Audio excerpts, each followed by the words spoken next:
Let's get it in.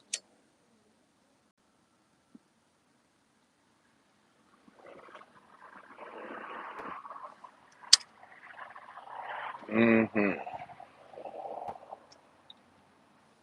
Come on in the chat.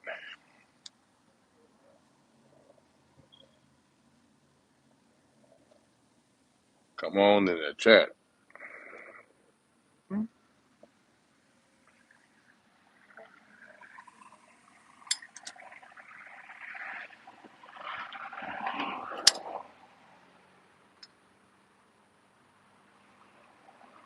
What up, everybody? Come on up in the chat room. See what y'all talking about. Let's see what y'all talking about.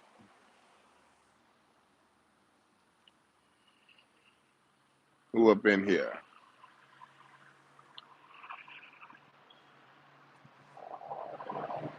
Come on in the chat. Come on in the chat. Come on in the chat. Hit the like button when you come on in here.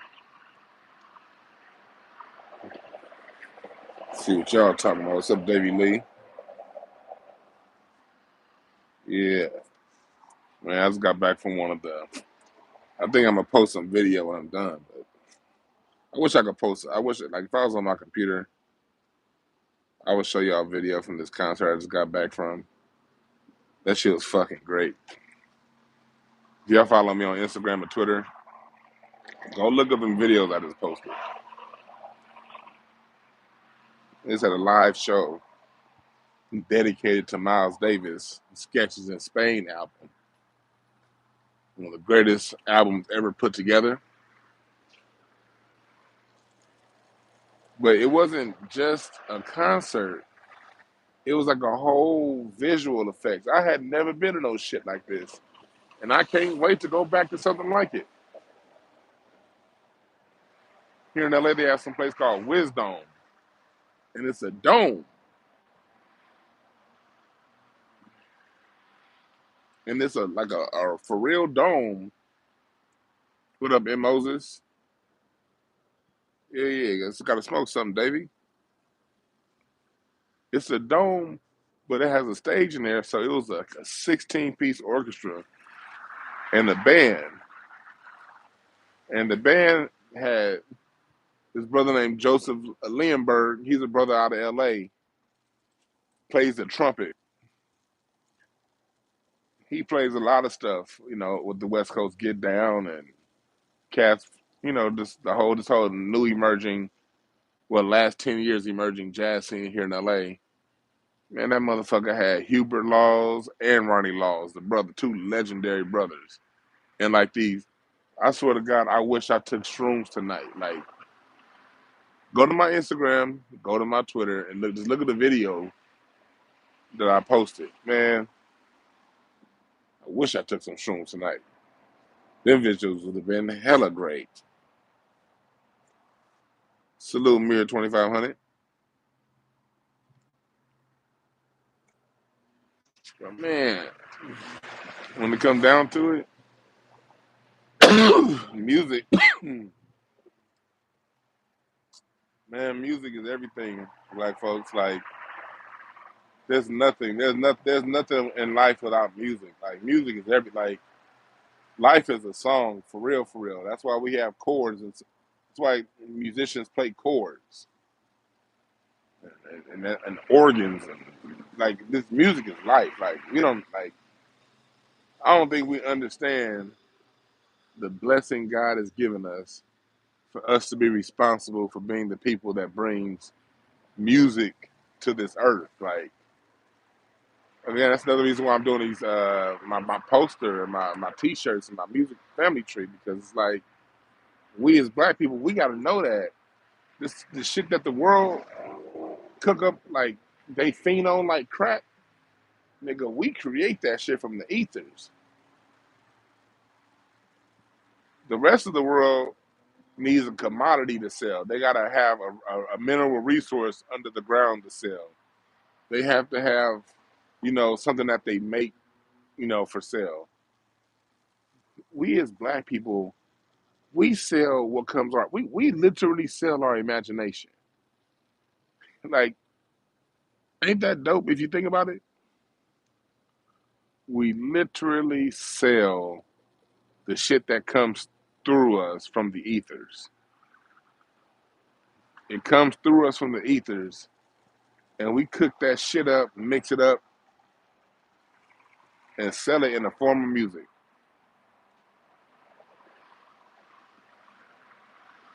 I was listening earlier. Yeah.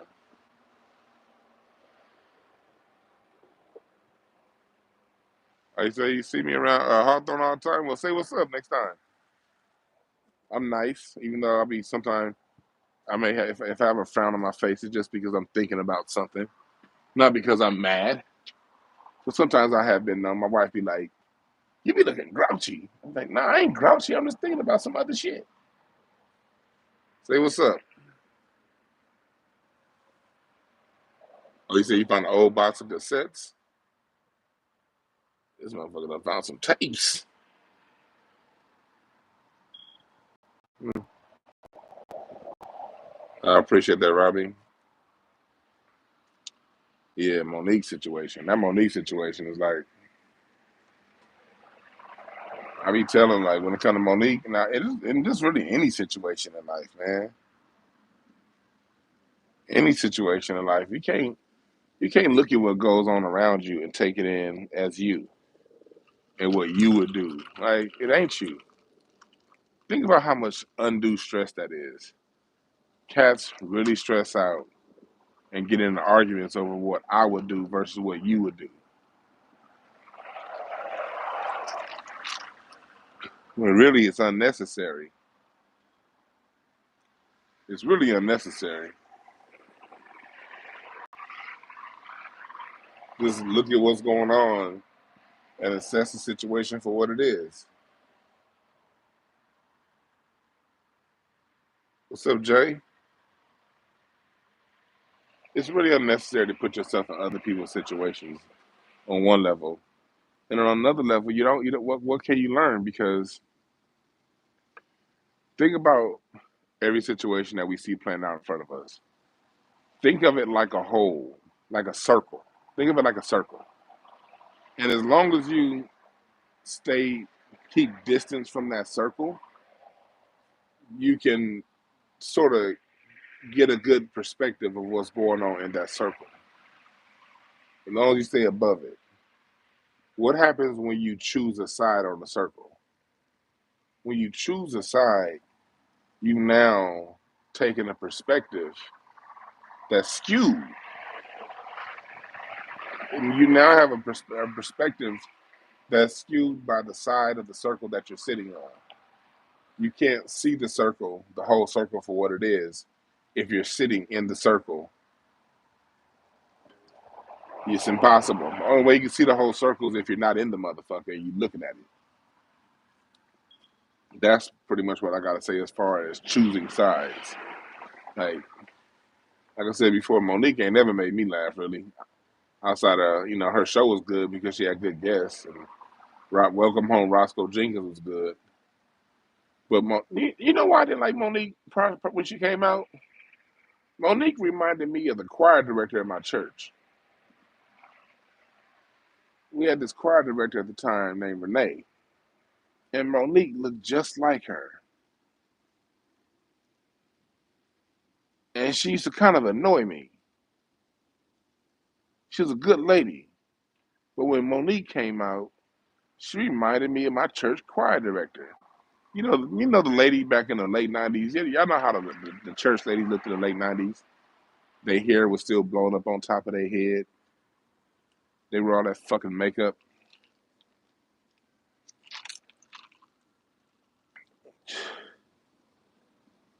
What's up, Jordan? What's up, positive influence?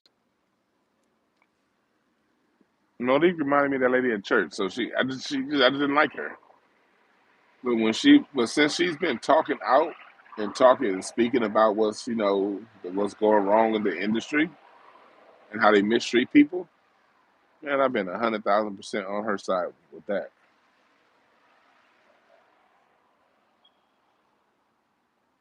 What's up, C. Vessi?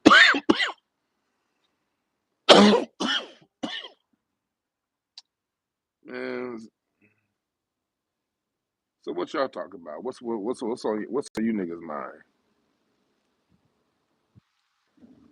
God damn, man, I do, man. Well, like I said, back to that concert, man. If y'all follow, if you're on Twitter at DwannB, same thing on Instagram at the same. But you out here just one word, DwannB. Follow me on my social media, man. Follow me on Twitter. Follow me on IG. Because when you see some of those video snippets that I put up, you be like, God damn. I'm chilling, man. So, InstanceandAshtrays.com is going to be live pretty soon. We're testing everything now. I've seen, well, Instance and Ashtrays, the landing page is already up. With the full media site, with the blogs, the music reviews, the concert reviews. That'll be live next week.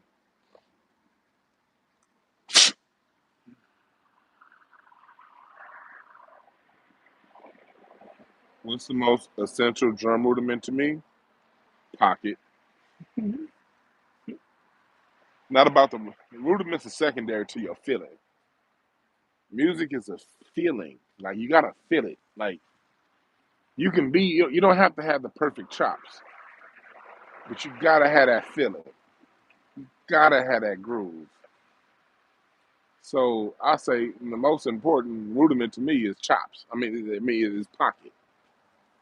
After that, it come down to whatever rudiments you most comfortable using. Paradiddles are cool, especially when you're going around the toms. Paradiddles are great. You get your single, double, and triple paradiddles. Those are good. Yeah, but really that pocket. Hell yeah, I'm gonna do a show on Roy Ayers. Hell motherfucking yes, I will be doing a show on Roy Ayers. Roy Ayers, man. How could I not do a show on Roy Ayers? But I got a few shows to go to get to Roy Ayers. 'Cause I promised people a while ago I'm gonna do one on Luther Vandross. I told people I would do one before the summer start on Luther. So my next few ones I have coming up, I got one on Luther coming up. I got one on Rick James coming up, and I got one on Gamble and Huff. I think Gamble and Huff might be my next. I think I might do Gamble and Huff on Sunday night because we're in Black Music Month, and Gamble and Huff are a major reason why we have Black Music Month. So I want to celebrate the music of Gamble and Huff. And when you're talking about Gamble and Huff, you're talking about the OJs, you're talking about Patti LaBelle, you're talking about, damn, I done dropped my joint. You're talking about Harold Melvin and the Blue Notes, Teddy Pendergrass, that whole Philadelphia sound. So I think my next one is going to be on Gamble and Huff.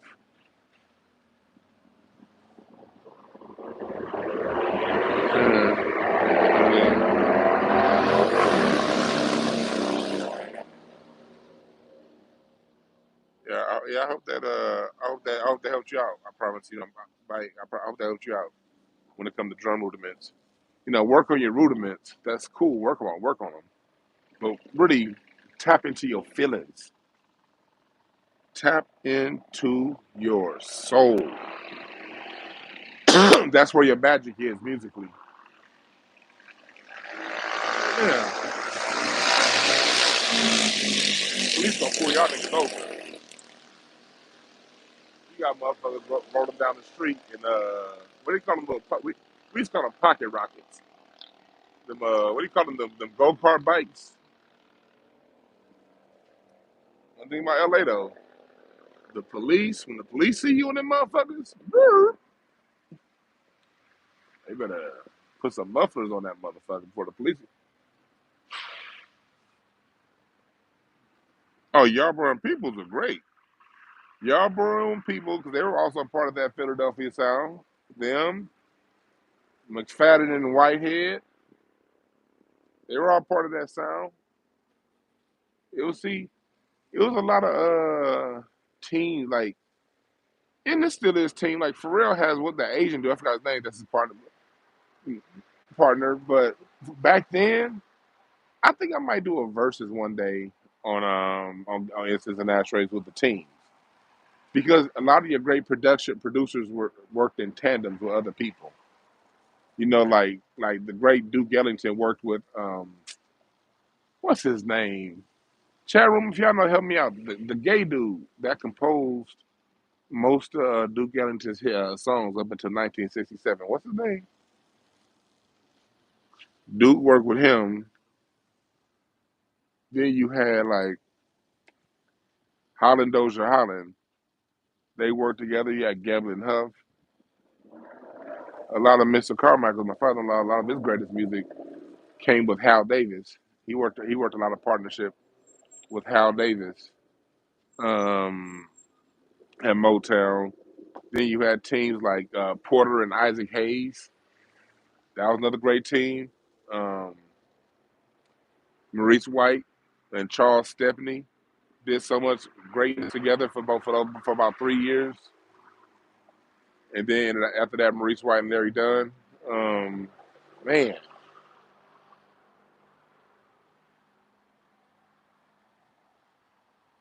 you say you used to practice with me that you never actually played the songs. Yeah, on drums. Yeah. See, I'm gonna tell you right now, my biggest holdback was the fact that my rudiments ain't tight. Like my chops, especially since I haven't really played the drums seriously in about 12, 10 years. My chops are awful now. But even when I used to play consistently, I never had great chops. I never did. Like I couldn't do a lot of the shit that a lot of these drummers out there that can do these mind blowing solos away. But I tell you what I did have and why I always worked when I wanted to play the drum seriously. I got that groove. I got that pocket. When the keyboard player, when the bass player hear me, they're like, okay, we about to work. We about to get in the groove with this nigga. That is my identity on the drums. So when you can add chops, that's cool. That's really good. But there are very few songs out there that need the drummer to play chops. As a matter of fact, most musicians, let's just tell the truth, most musicians are too selfish to let a drummer be too choppy on a song. When there's space, it's a guarantee your keyboard player and your guitar player are gonna fight for that space. If you chopping it up in the middle, it's gonna it's gonna take away from the pocket of the song. And in music, it's not about you, it's about the song. Especially as the drummer. Drummer, you gotta remember as a drummer, you're Mother Earth. You're Mother Earth. Your job is to provide.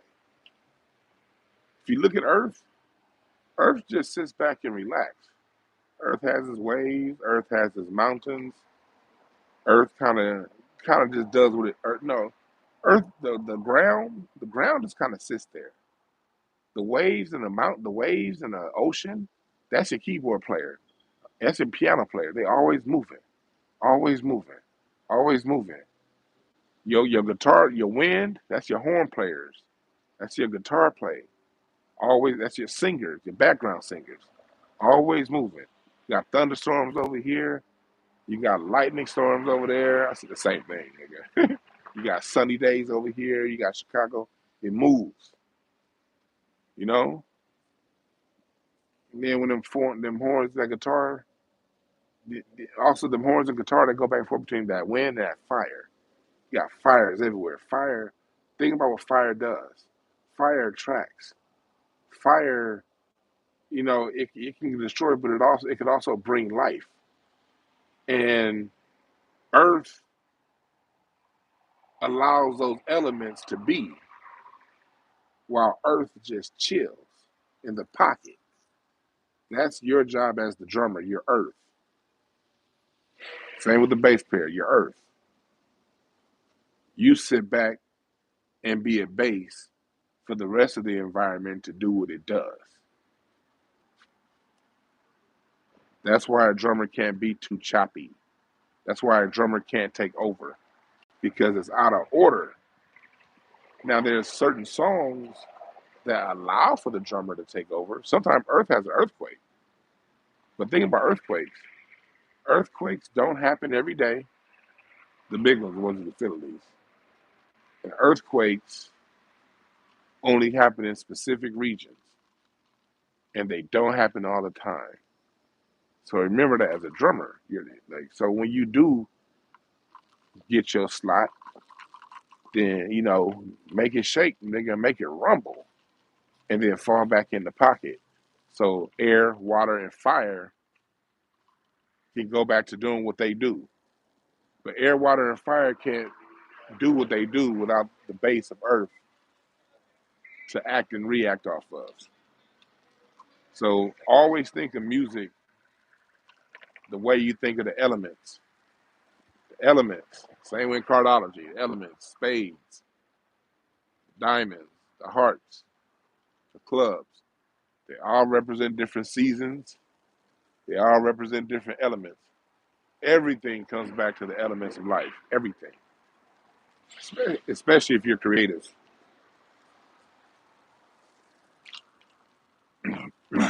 You cannot escape the laws of life. But if you work with the laws of life, work in pocket with the laws of life, you can create some great music. What's up, Quan? What's up, Star?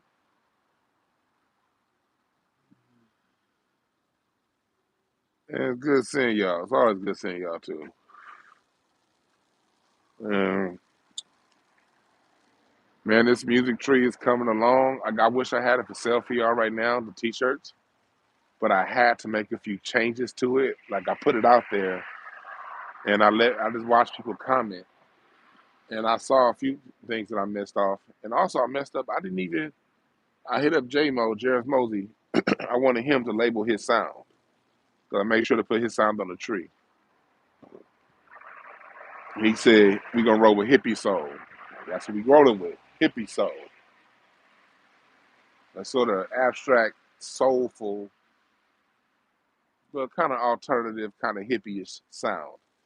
I had to put that on the tree, and I had to put New Orleans style piano, New Orleans blues piano. Oh, that song "You're on the Floor" by Michael Jackson. Yeah, Louis Johnson was over. Louis Johnson is as essential to Michael Jackson's music as Quincy Jones. Quincy Jones used Louis Johnson in everything. Quincy Jones, like house musicians, was like Louis Johnson on bass, Greg Fillinganes on keyboard, sometimes George Duke or Joe Sample, Patty Austin singing background, James Ingram. That's the crew.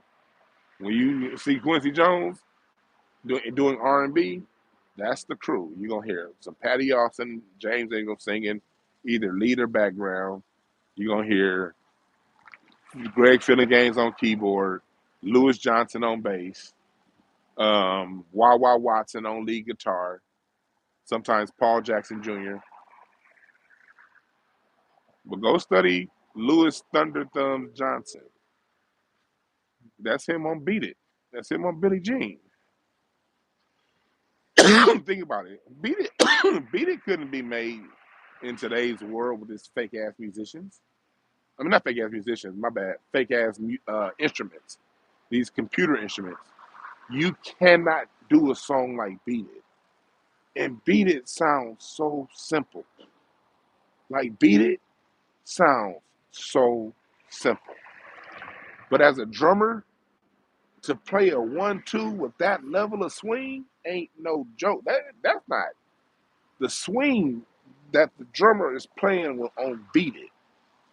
And when you get to Louis Johnson's bass line, doom doom doom doom doom doom doom doom doom doom doom doom doom doom doom doom. Man, the way he landed on the one and playing it, he playing all in between them notes. You can't do that bass line quantize because he's never on the beat. He's right behind it. He's just ahead of it, but never exactly on top of it. That's you can't play that shit to you can't do beat it the way they do instrumentation today. You need some real funky ass musicians to pull that off. Yeah, Paul Jackson on guitar ain't no joke.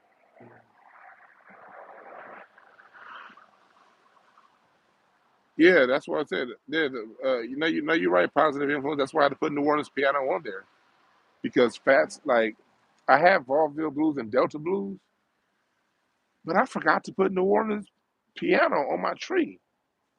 My tree would not be. There's no way it could be legitimate without New Orleans piano on my tree. No way, because New Orleans piano, according to Fats Domino in a documentary about his music, he was talking about his style of piano play. And Fats Domino said, he's from the Ninth Ward in New Orleans. He said they played piano like that as long as he could remember, as long as his grandparents could remember. But that piano sound was what rock and roll ended up being.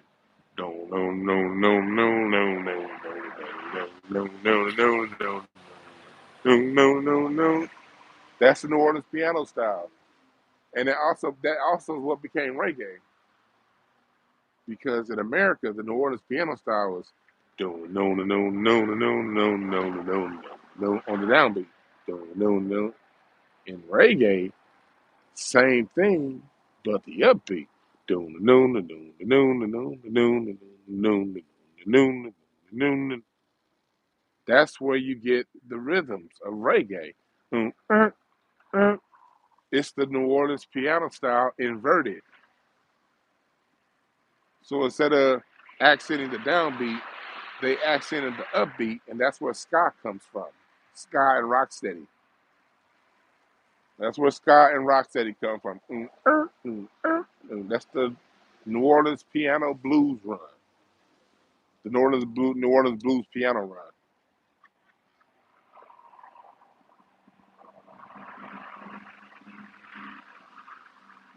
I don't have any particular musicians on my tree.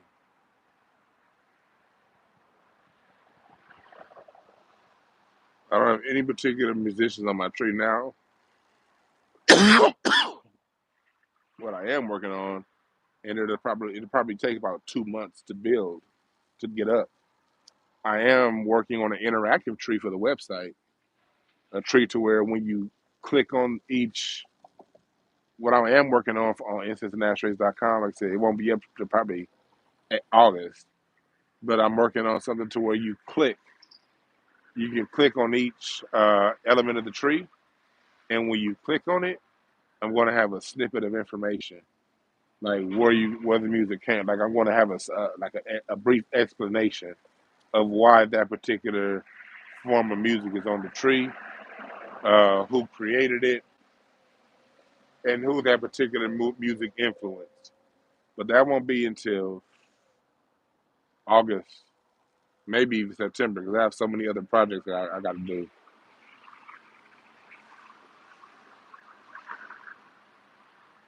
But yeah, we gotta, and it's just, like I said, I'm doing this shit because at the end of the day, we just gotta know. And I don't know, like life has an interesting way of working, don't it? I've just always been someone who's curious. I'm just a curious ass nigga. At the end of the day, that's really what it is. Ah, shit! Just drop my drink. God damn it! I ain't drinking that motherfucker. But I've always just been a curious motherfucker. Like very curious about like, when it comes to music. Like when I hear some new music, the first thing I do when I hear, like my whole life, first thing I do when I hear a song that I like is I'll go and find out who the fuck that artist is. And then the more I like the music, the more I would spend time as a teenager and through now researching who they like. Like back in the day, it would be like the album cover or the CD cover. I would read everybody who was on the CD cover, and then that changed into like when the internet came around, just started just searching there, looking everybody up. Oh shit! There we go. There we go. God damn. I was a horrible internet connection when I get away from my Wi-Fi. Do they teach music in school anymore? I don't know. Some schools, yeah. Well, they do. They do. This is what I got from one of my students. I'm not in the schools like I used to be, but when I used to be in the schools a lot, you know what I found? They really only taught music at the schools the black kids didn't go to here in LA. They don't really teach music at the schools the black kids go to. And if they teach music, if they do, there may be somebody that comes around once a week. Do y'all remember that story? Hold on, real quick for y'all, everybody here. Do y'all remember that story?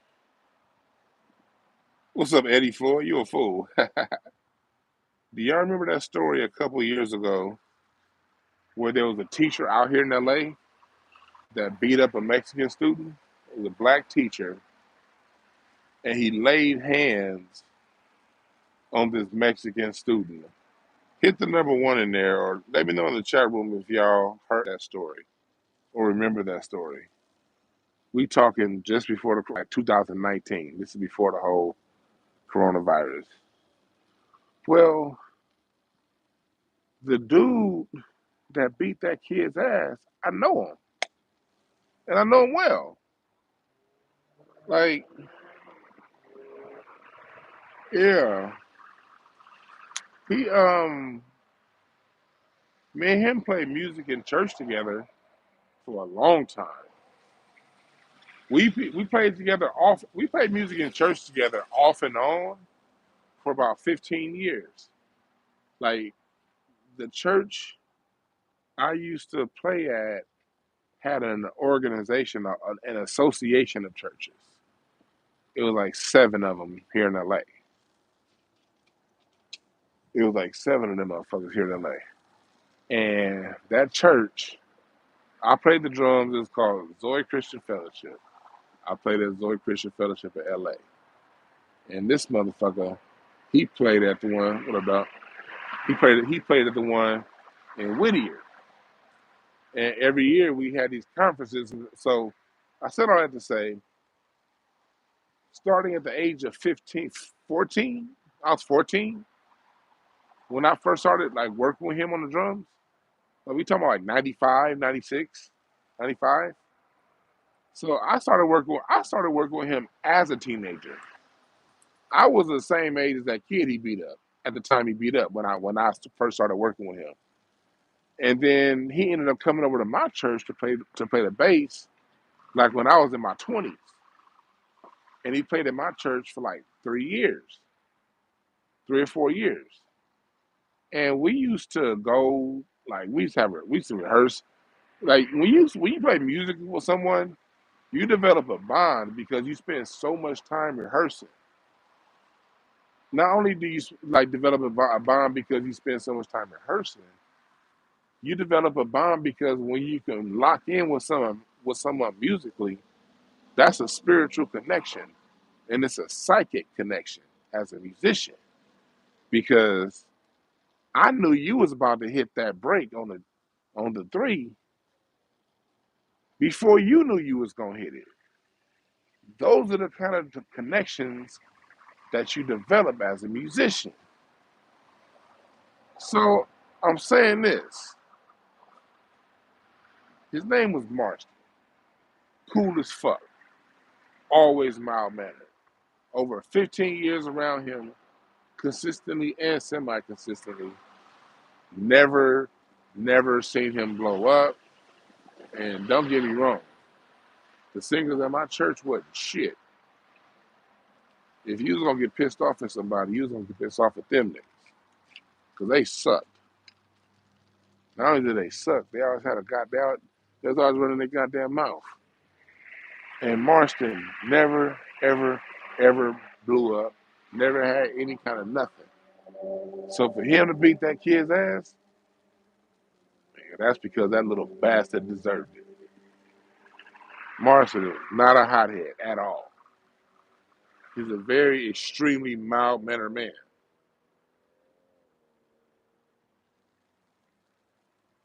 Extremely. So when I saw him beating that kid's ass, I was like, what the fuck? And I think I know that dude.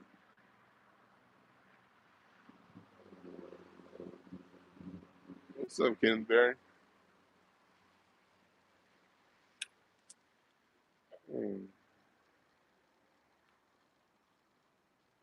Mm-hmm. Incense and ashtrays.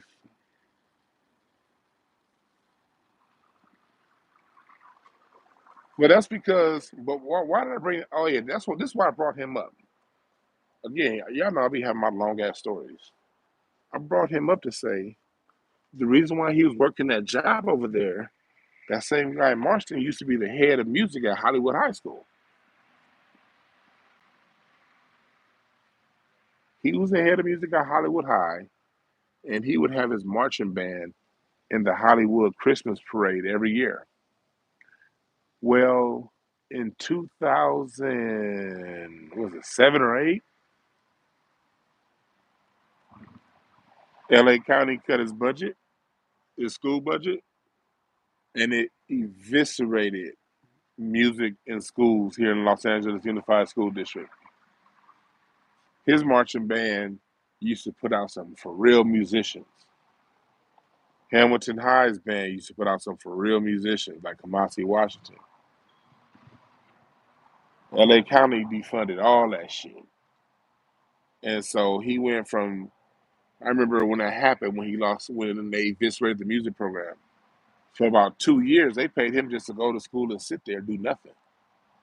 Like because since he was tenured, they couldn't fire him. So basically, for about that was like one school year, he would just go to Hollywood High and just sit there and do nothing because they eviscerated the school music program. And then they had him go around and he would teach music at school once a week at 5 different schools. So on Monday he's at this school, Tuesday he's at that school, third, so on and so forth. So that's basically how the music got here in LA. Yeah, he was close to retirement. He's retired now. He got that. He won that case. He kept his pension.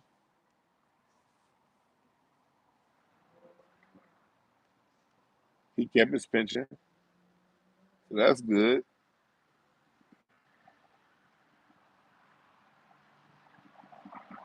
Hmm. Yeah, man, but shit. I'm still amazed at that concert I went to tonight. Again, check out my Instagram, check out my Twitter. I posted some videos, and those videos do not do it justice. A 16-piece orchestra, the legendary Hubert Laws, Ronnie Laws, and then it was like a dome. It was a 360-degree dome with like visuals. My God, I wish I was on shrooms.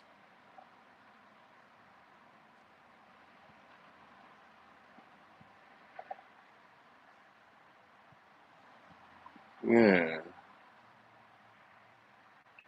What y'all talking about in the chat room?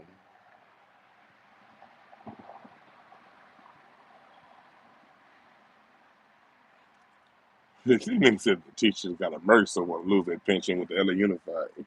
Real talk. Mm-hmm. Real talk. LA Unified though. Like, I've had plenty of wars with the LA Unified. Although I still do IEPs, I think I'm all but retired from doing IEPs. I've been doing IEPs. If y'all know what IEP is, that's an independent something. Fuck it, I'm high. IEP is basically special education. independent education program. And I've spent so much of my life fighting the LA Unified to get black kids resources that the Constitution says they require. And the LA Unified do not. They be fucking these kids over so bad. Ooh. And but when I never lost a case. Anytime I had to go to anytime I had to do anything like a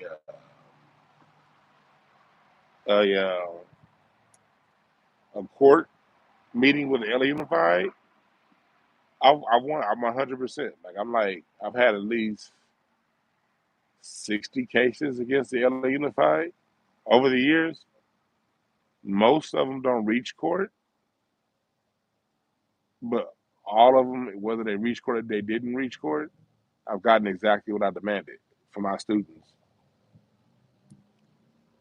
Because the LA Unified, they'll give it to you, they'll just fight you, and they'll try to wait you out. They'd rather fight you for a year than give you a kid who has a D 3 years in a row. They'd rather fight you for a year and spend all that money fighting you than just put him in 120 hours of supplemental education. They already got the resources. So know that if you got a kid that got learning disability, or they say he has learning disability, they also have resources to address that particular disability. But they'll tell you, oh no, we're just going to put him over here in the special ed class. Hell no. Make sure that them motherfuckers, anywhere you want in the country, if you got a kid with special education, make sure they put that motherfucker in. They're giving him whatever they say his issue is, or her issue. Make sure he or she has hours of supplemental education to address said issue.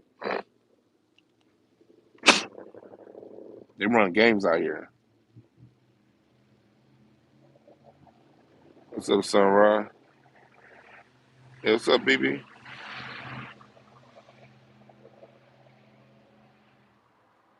You said they kept your sister in special ed based off her IEP? Yeah, they don't give a fuck. Now, if your kid really needs an IEP, oh, then yeah, it's going. They're gonna try to put that motherfucker up in there under other health impairments. They ain't gonna try to give him an IEP on what he really needs help on. Now you got a kid that's truly autistic that needs a focused type classroom setting. They'll be like, oh yeah, he has autism, but he's fine. No. Yeah, he has slight autism, but we'll keep him in general education. Nah, motherfucker, this is what special education is for. You gonna get that motherfucker in the right school and get him the right education program, but we gonna have a problem. But they don't like doing that because the people that they have in non-public schools in these special ed classes, they got kids that don't belong there. Kids who just have a few little rambunctious behaviors. They want them kids up in there because they know at the end of the day they really can control them. They're telling you they can't, but they really can. Here go a few medicines. Here go some pills. Take these motherfuckers and sit your ass down, little Jimmy. So that's the game they play. That's the game they play. Hell yeah, Cali got charter schools. That's right. Quan, charter schools started taking over about 10 years ago. They started coming around 04, 05. They kind of started coming around. And I remember when I first started working, like when I would work with charter schools, here's how the game works with charter schools out here in LA. This is how the game works. They'll come in and open up a new charter school, right? That charter school for the first 2 or 3 years is open. It's going to give amazing results. Like I remember one of these brain dot schools. I pulled one of these kids out of the public school, put him in a charter. That motherfucker went from fails to A's, literally. Great school. Once they get that reputation, they get that charter renewed, they go to complete shit. They go to complete shit. And this is the charter, this is the hustle charter schools do. This is the hustle that they do. They don't want to send your kids home. because they'll lose money. So what they'll do is your kids who are really interested in learning, the ones that they take a liking to, it'll be two or three that get focused attention. The rest of the kids will get what they get. And then when you go after that, the kid that acts out, this what they do. If your kid acts out, they're not gonna call you and keep calling you and telling you your child is acting out. They'll just give your child an iPad and say, go sit in the corner or go in the other room and play on the iPad. So think about it. Your child, your mother don't really pay close attention to you what you do in school. You don't like this class, teacher's boring, teacher don't like you, you're disengaged. What are you gonna do? Are you gonna sit there and just be bored during class? Or are you gonna cause disruption so you can get time to play on your iPad, on the school iPad? What's your choice? Be honest. Sit there disengaged around a teacher that you know don't like you, or cause an outburst and get iPad time. And they may call my mama once, but she really don't care. She ain't even gonna call back. So that's what the charter schools do. If your kid needs focused attention, they'll just he'd say, "Here's an iPad. Go sit in the corner." And then when that report card comes around, he has a seat. Move on to the next class, little Jimmy. You passed. I know you've only done 3 homework assignments and you've gotten 40% on most of your tests, but we're grading on a curve, so you're 40%. We're going to say that's a C.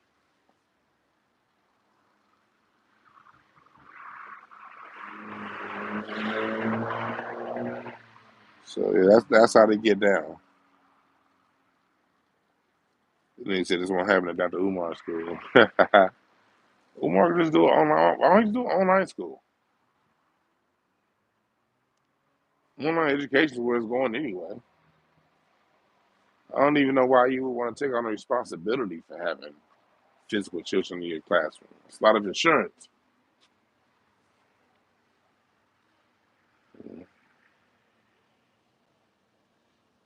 Yeah,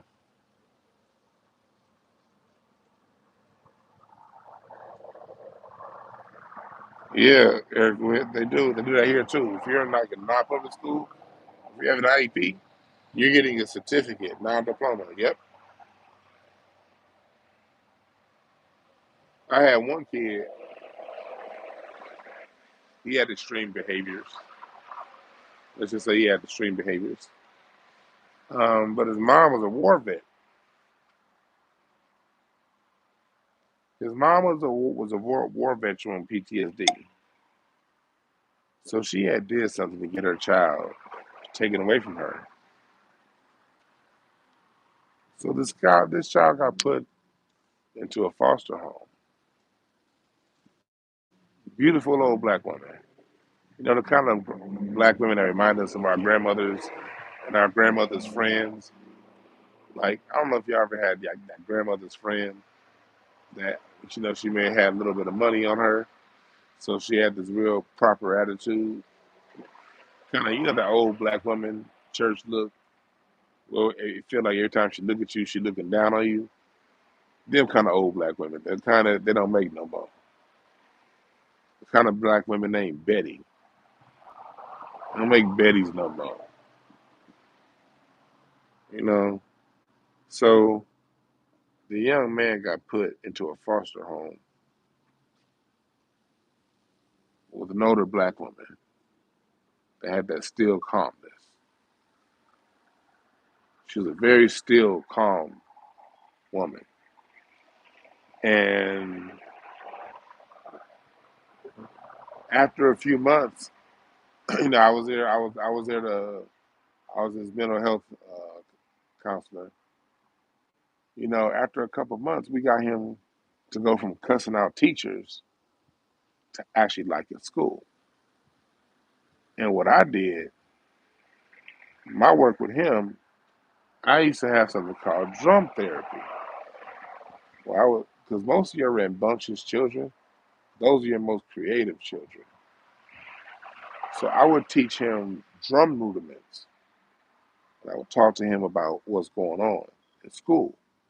But since I knew he was rambunctious and he had a lot of energy, we would play the drums and talk at the same time. See, a lot of adults, they get it wrong. They be telling kids, sit still, listen. A kid can listen and move at the same time. They can do both, especially these advanced kids that are out now. So I would play the drums with him and teach him his paradiddles, all of his rudiments, while we talked about his behavior. And while we play the drums, I'd ask him, I'd be like, so look, you cussed out that teacher. Why'd you cuss the teacher out? Man, teacher pissed me off. Okay, how did the teacher piss you off? What happened? Man, I'm over here. I'm trying. They told me to turn my homework in, and it's in my bag. I can't find it. And I'm like, so you didn't have your homework? Man, yeah. And so what else happened? Man, then so I told him, man, I was like, so you got an attitude? Yeah. We playing the drums the whole time. I'm like, so what can you do? Do you see the issue here? He asked you a question. You didn't have what he asked you for, so you got an attitude and you got mad at him. But since he's in control of the classroom and you're the student, you're the one that's going to suffer the consequence, not him. Do you understand that? Man, but that ain't fair. No, play the drums with him and teach him. Look, man, in life, you always have your people who are in leadership and you always have those who are subordinate to leadership. So when you're in a position to where you're subordinate to leadership, you have to do what leadership requires you to do. And if you do that long enough, you do that well enough, you'll be able to create a life to where you can put yourself into a position to where you're the leader. And that's how I would teach. That's how I would talk to kids when I work with kids while playing the drums. About 4 months of this, we get this kid to go from getting kicked out of class twice a week to getting B's and A's and buying into school and good behavior, all that shit. I flipped this little nigga's behavior, not me, but the foster home is in. His foster mom had a lot to do with it because she was so calm. We flipped his behavior in less than 4 months with no medicine. Mind you, they were trying to get his kid medicine. We wouldn't let it, we wouldn't, no, we ain't, nah, he ain't getting no medicine. We got this. And that's the importance of having a black therapist, black people. You know, we had a black therapist and I was a black counselor, so we was able to get his kid the love that he need, not to put him on a program. Why am I saying all this? The kid was moved back home to his mom against our wishes. And even him, he was like, I love my mom, but he's like, I'm stable here. And he didn't want to go. But he went back to his mom. He went from the good side of Inglewood to the east side, over like towards Central. You know Central Ave, if you're in LA, you know Central Ave. He got moved back and he lived with his mom. And his mom, military war veteran, PTSD. So her issue was, I don't give a fuck about his behavior. She was paranoid of him walking to school. So the counselor at school told her about a non-public school. You can have them in a now mind you, non-public schools are made for children with autism and Down syndrome and real mental health issues. It's a tooth and nail fight to get a kid with true mental health in one of these schools in Los Angeles. This kid who we flipped behavior around in 4 months, mom taking, she don't give a fuck about none of that. The non-public school, you know what they offer? They offer door-to-door transportation. Now, if you're in regular school, you got to get to school how you get to school. But if you're in special ed, they come pick you up right in front of your door. So moms is like, I want him in one of these non-public schools so they can pick him up. And you know what LA Unified said? Whatever you want. They put him in a non-public school. And then in that non-public school within a month, he went right back to cussing teachers out. No, within like 2 weeks to fighting every day, to all kind of shit. Behaviors came right back and they came back worse. And I'm looking at LA Unified like, you dirty motherfuckers. I gotta fight tooth and nail to get true children with true mental health disabilities into this same school. A school all her mama said she wanted bus transportation. But y'all saw a little black kid that had a little future, a black kid that had an independent mind, a black kid that can think for himself. And y'all say, you know what? I want to destroy that shit. Bring him over here. That's how dirty the school system work out here, y'all.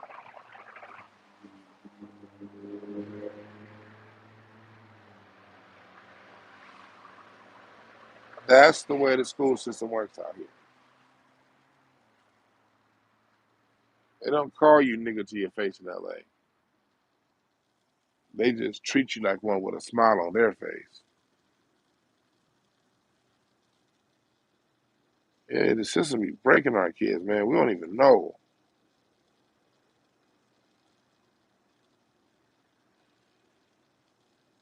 Like, no, the true enemy was the system. His mom was a victim of the system. You know, again, everyone had heard. Like I started off saying, his mom had PTSD. She fought in the Iraq War. She had only been home for like at the time.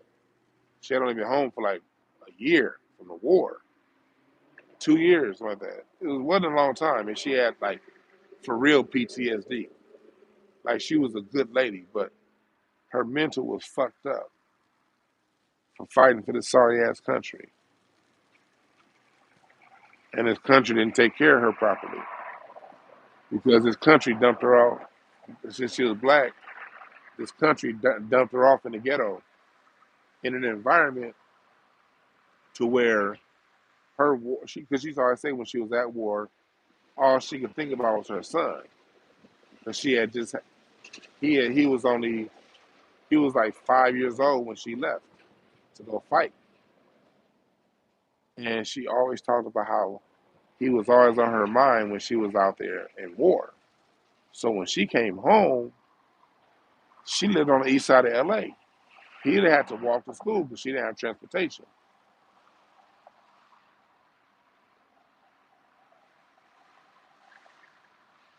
And mind you, he was going to an extremely bad school.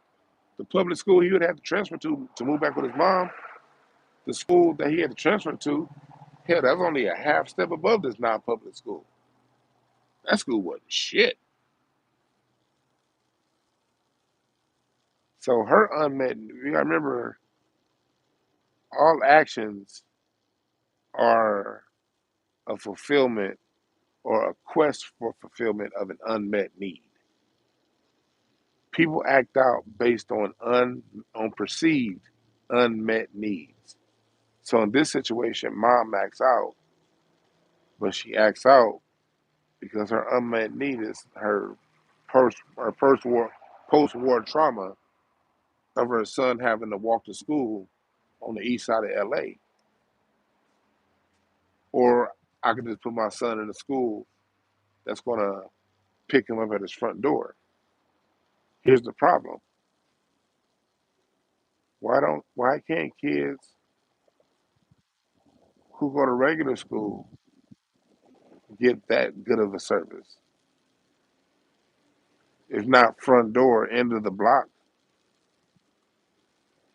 we should. We should have all kinds of this country with as much money as it has. It should have all kinds of means and methods to help parents get their kids to school safely. That's the system tilting the fence, tilting the table, so the ball can roll in the direction they want it to roll. That's what that is. That's why it's so hard to judge people. You don't want to judge people. You want to take a sit. You want to sit back and look at the whole situation. So, Mar, you don't want to take sides because I remember when I was in that situation with this particular client, I judged the mama heavily. So first of all, let me backtrack and act like I ain't better than none of you niggas. Let me just start off by saying that I'm not. Because when I was in the situation, I judged the hell out of her. Like, this mama ain't shit. How you gonna take this kid from this good situation over here and then put him in that sorry ass school? Like, this mama ain't shit. That's exactly what I said when it happened.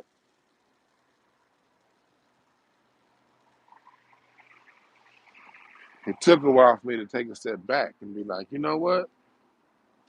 I gotta look at this whole thing differently. Because there's this system going on that I don't know what the fuck it is, but it keeps finding a way to keep putting these parents in these, that's putting children having to make these hard decisions. And then I saw Hidden Colors, and things changed after that. Saw Elementary Genocide, things changed. That's when I went from a judgmental point of view. When I saw that, and I started to be able to see it for the system that it is, not so much the victims of the system.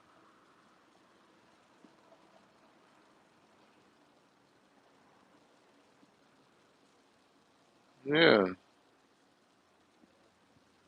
yeah. The Kingsbury, I had that same thing. I almost got kicked out of school for defending myself. I didn't like seeing big niggas fight.